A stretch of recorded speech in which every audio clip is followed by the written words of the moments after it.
Usually I would be standing on this stage over here conducting the college orchestra because I'm a music professor.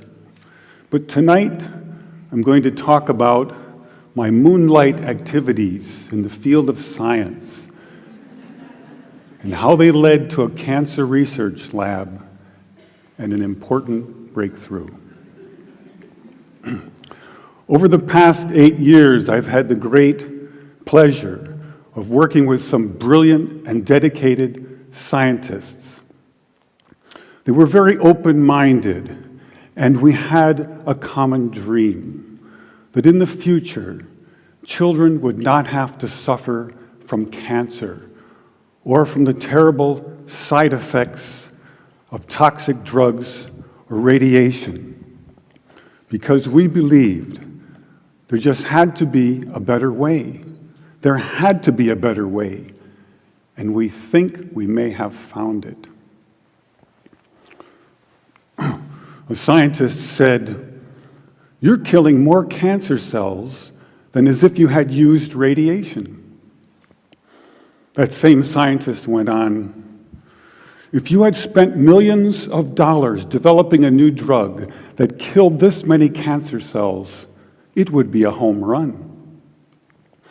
This was an astonishing thing to hear, especially for a music professor who had just completed his first experiments in a cancer lab. But we didn't use any radiation. We didn't use any drugs. So what did we do? I have here 2 identical tuning forks, both tuned to the note A, the note an orchestra tunes to. These forks are both made to vibrate 440 times per second. We say their frequency is 440 hertz. If I tap this fork, putting little pulses of energy into it, the second fork will also vibrate in sympathy. And if I silence this fork, we just may hear the other singing its tone.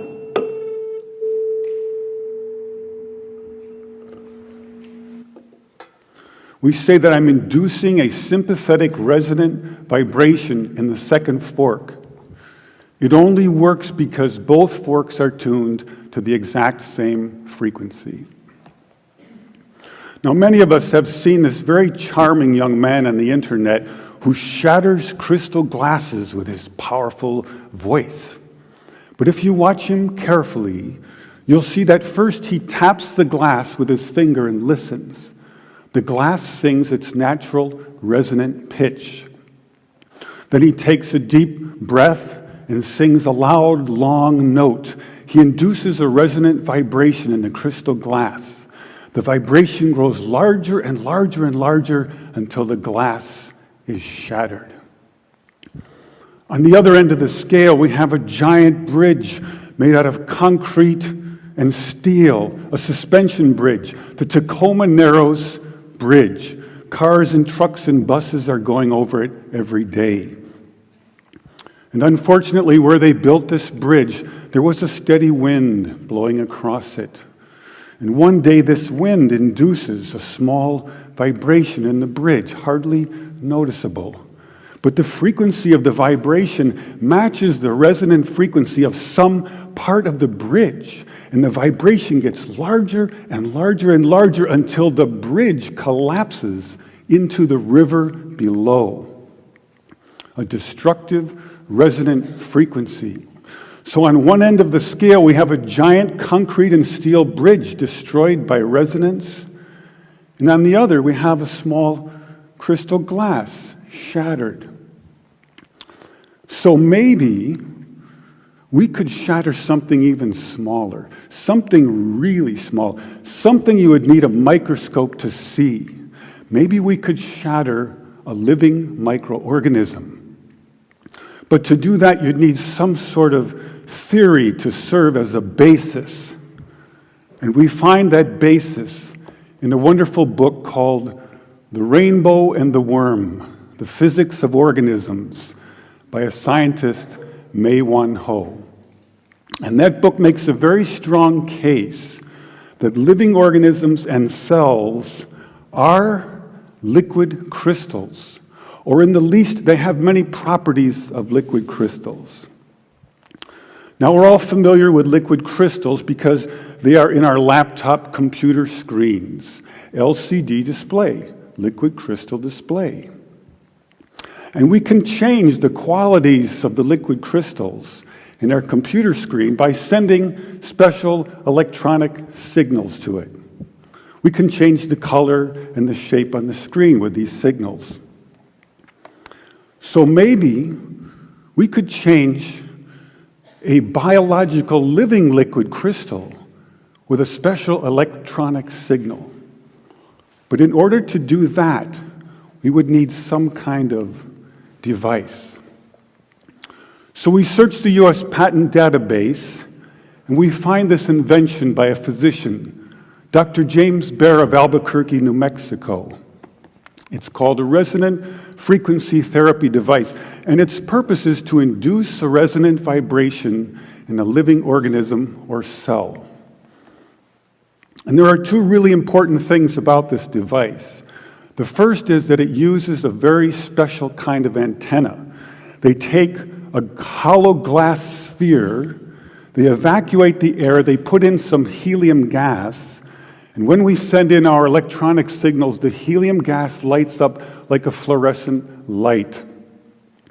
An electrified gas is called a plasma. So this is called a plasma antenna, and it has many special properties uniquely suited for this kind of work. The second important aspect about Dr. Bear's invention is that the output always pulses. It's on, it's off, it's on, it's off. This is very important because when you're doing research on the effects of electromagnetic waves on living organisms and cells, if the signal is constantly on, you are in danger of inducing heat in those cells. And heat causes indiscriminate destruction. And we don't want that. We want targeted destruction. So we don't have to worry about heat. And now we go to the biology laboratory and we take Dr. Bear's device, and the hunt begins through a microscope for a frequency which will shatter a living microorganism. Now, we have a method of controlling Dr. Bear's device by an input control frequency. So if I put in, say, 100 hertz, out will come 100 pulses per second. If I put in 200 hertz, we'll get 200 pulses. So now we're searching for the magic frequency. And we start with 100 hertz, and we look through the microscope to see if anything's happening. We watch for 5 minutes. Nothing happens. So we try 101 hertz. We look through the scope for 5 minutes, and nothing happens. So we try 102, 103, and so on. Over the course of 15 months, we try hundreds and hundreds of frequencies, if not thousands, until we find the magic combination. The answer is you have to have two input frequencies, one low, one high, and the higher frequency must be 11 times the lower.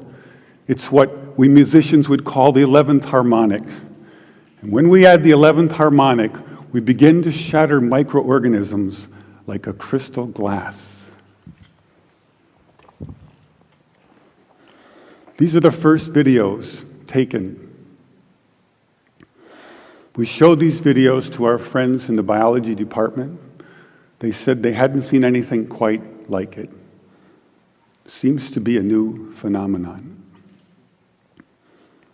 These organisms are being shattered by our electronic signals.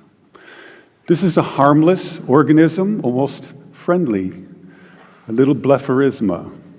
And normally they're very fast swimmers, but when you approach a frequency to which they are vulnerable, they begin to slow down, then they stop, and then they begin to disintegrate within about 3 minutes.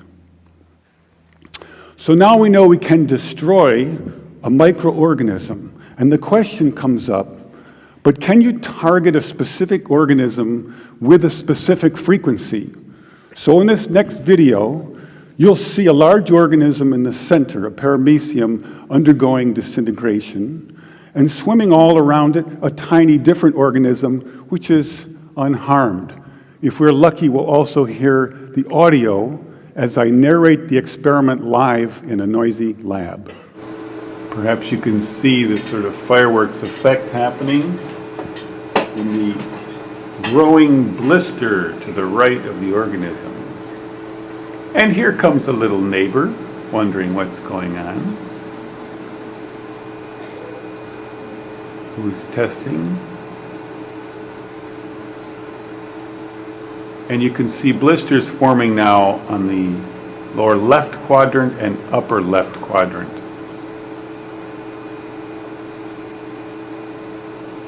The shape is now changing. And a major explosion out the top. So now we have some evidence that we can target specific microorganisms with specific frequencies. And we make several more videos, and we film the destruction of hundreds of microorganisms. And about this time, we meet a cancer researcher, and we show them these videos. And this results in an invitation to spend 4 months in a cancer research lab trying to shatter cancer cells. This is our setup in the lab. You can see the microscope with cancer cells on it. Here's the plasma tube, and here's my little frequency control box. So first we attack pancreatic cancer. Take a good look at this slide, because the next one will look quite different. After we treat these cells, they change their shape and size, and they begin to grow long, rope-like structures out the sides. They look something like antennas. I call them bioantennas for biological antennas. It's as if the cancer cells are trying to tune in to our signal. It also turns out this is the beginning of a process of destruction for cancer cells. We now know that cancer is vulnerable between the frequencies of 100,000 hertz and 300,000 hertz. So now we attack leukemia cells. Leukemia cell number 1 tries to grow a copy of itself, but the new cell is shattered into dozens of fragments and scattered across the slide. Leukemia cell number 2 then hyperinflates and also dies. Leukemia cell number 3 then tries to make another cancer cell. The new cell is shattered and the original cell dies. But killing a handful of leukemia cells is not enough for a patient. What kind of numbers can we do? In repeated controlled laboratory experiments, independently assayed by the 2 top experts, we killed an average of 25% to 42% of the leukemia cells, as high as 60%. They also determined that we slowed the growth rate of the cancer by as much as 65%, so a double effect. Now we attack ovarian cancer cells. This is a more distant shot. Here you see brackets coming up around the cells, showing groups of ovarian cancer cells which are being destroyed.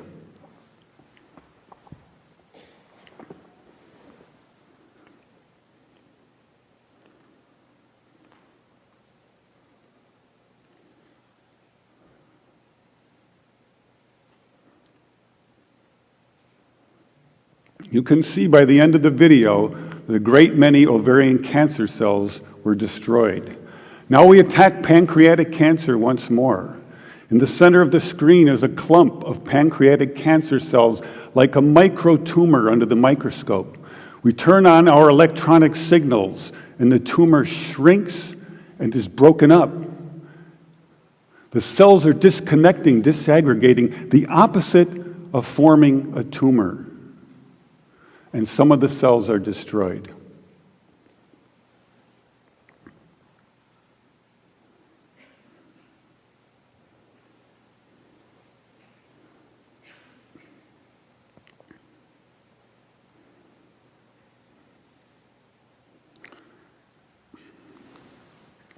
In our most recent work, we attacked the deadly organism MRSA. MRSA is particularly dangerous because it's resistant to many common antibiotics. Thousands of people die every year from MRSA. They have drugs for it, but they have very toxic side effects. We found that our electronic signals could actually eliminate antibiotic resistance in MRSA. Then by adding a very small amount of a common antibiotic, we were able to kill MRSA and slow its growth rate. Since I was a 17-year-old high school student with twin interests in both music and science, I never imagined the two would come together in a cancer research lab. I now believe that the future cancer treatment rooms for children will be a very different place. It will be a pleasant place where children gather and make new friends. They probably won't even know they're sick. They'll draw pictures, color in their books, play with their toys, all the while unaware that above them are beautiful blue, pinkish plasma lights emanating healing, pulsing electric fields, shattering their cancer painlessly and non-toxically, one cell at a time. Thank you.